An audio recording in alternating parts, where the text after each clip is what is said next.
എന്നെ മനസ്സിലായില്ല അല്ലേ? കറിയാച്ചൻ, മുണ്ടയ്ക്കൽ തറവാട്ടിലെ മാർക്കോസിന്റെ രണ്ടാമത്തെ മകൻ. നീ ഇങ്ങ് കയറിയിരിക്കുക കറിയാച്ച. സൽക്കാരമൊക്കെ പിന്നെ മതി. അച്ചായനോട് ചിലത് ചോദിക്കാനാണ് ഞാൻ ഇങ്ങോട്ട് വന്നത്. നീ ചോദിക്കാൻ പോകുന്ന എന്താന്ന് എനിക്കറിയാം. അപ്പൊ അറിഞ്ഞോണ്ട് തന്നെ നെറുവേട് കാണിച്ചല്ലേ? നെറിവുകേടോ? അതെ അച്ചായ, അപ്പനെയും കൂടെ പിറന്ന അനിയനെയും ഉപേക്ഷിച്ചിട്ട് പെമ്പറന്നോത്തിയുടെ വാക്കേട്ട് ഇറങ്ങിത്തിരിച്ചത് നെറുവുകേട് തന്നെയാ. താനൊക്കെ ആണാണോടോ? കറിയാച്ച, നീ കാര്യം അറിയാണ്ട സംസാരിക്കുന്നത്. എല്ലാം അറിഞ്ഞുകൊണ്ട് തന്നെ സംസാരിക്കുന്നത്. മാർട്ടിൻ പെണ്ണ് കെട്ടി, അവനൊരു കുഞ്ഞുണ്ടായി, അവന്റെ പെണ്ണ് ചാകുകയും ചെയ്തു.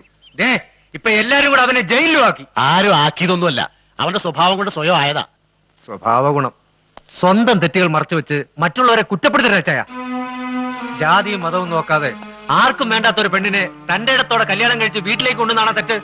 അത് അവൻ കാണിച്ച ആണത്തം. പുന്നാര അനിയൻ കാണിച്ച ആണത്തം കാരണം എനിക്കിപ്പോ പുറത്തിറങ്ങി നടക്കാൻ പറ്റാത്ത അവസ്ഥയിൽ. അച്ചായന് പുറത്തിറങ്ങി നടക്കാൻ പറ്റാത്ത അവസ്ഥയെ കുറിച്ച് അധികമൊന്നും എന്നെ കൊണ്ട് പറയിക്കണ്ട. അകത്ത് കേൾക്കാൻ ആളുണ്ട്. കൂടെ കിടന്ന കൂടപ്പിറപ്പിന്റെ ചൂട് ഇപ്പോഴും ഈ നെഞ്ചിന്ന് പോയിട്ടില്ല. തനിക്ക് വേണ്ടാത്ത അവന് എനിക്ക് വേണം. ഞാൻ ചെല്ലടോ, ചെന്ന് അടയിരിക്കെ, മുട്ട വിരിയും. മുട്ട വിരിയുന്നെങ്കിലേ കാക്ക കൊണ്ടുപോകാൻ ഞാൻ നോക്കിക്കൊള്ളാം. ആ എന്തേ ഏറ്റുപിടിക്കാൻ ചേട്ടത്തിയമ്മ ഇല്ലാത്തതെന്ന് ഞാൻ ആലോചിച്ചിരിക്കായിരുന്നു. അപ്പൊ ഒരു കാര്യം തീർച്ച, അപ്പം പറഞ്ഞത് നേരാ.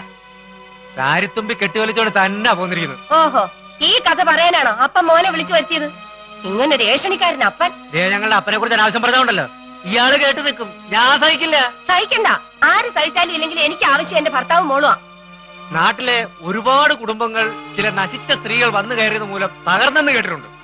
അച്ചായം കിട്ടിയതോ അതുപോലെ ഒന്നിനെയാണെന്ന് എനിക്ക് ഇപ്പോഴാ മനസ്സിലായത്. ദേ, ഇത് എന്റെ വീടാ, അന്യനാണോന്നൊന്നും ഞാൻ നോക്കത്തില്ല.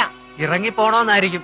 അച്ചായോ കേട്ടല്ലോ, ഒരു ദിവസം കറിവേപ്പില പോലെ ഇവരും കുടുംബവും തന്നെ എടുത്തങ്ങ് പുറത്തോട്ട് കളയും. അപ്പൊ വീട്ടിലേക്ക് വരാൻ മടിക്കണ്ട.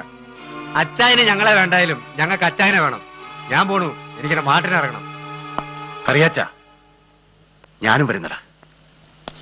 അനിയമെന്ന് വിളിച്ചപ്പോ പട്ടിയെ പോലെ വാലാട്ടിക്കൊണ്ട് പോവാണല്ലേ? ഈ കാര്യത്തിന് ഇവിടെ നിന്ന് ഇറങ്ങി പോവുകയാണെങ്കിൽ എന്നെ മോളെ ഉപേക്ഷിച്ചിട്ട് വേണം പോവാൻ. പിന്നീട് ഈ വീട്ടിലേക്ക് തിരിച്ചു വരാമെന്ന് കരുതേ. എടീ, എനിക്ക് നിന്റെ കൊട്ടാരമൊന്നും വേണ്ട. നിനക്ക് ഭർത്താവിന് നിന്റെ മോക്ക് അപ്പനെ വേണമെങ്കിൽ എന്റെ തറവാട്ടിലേക്ക് പോരെ, ഞാൻ അവിടെ കാണും. വാടാ.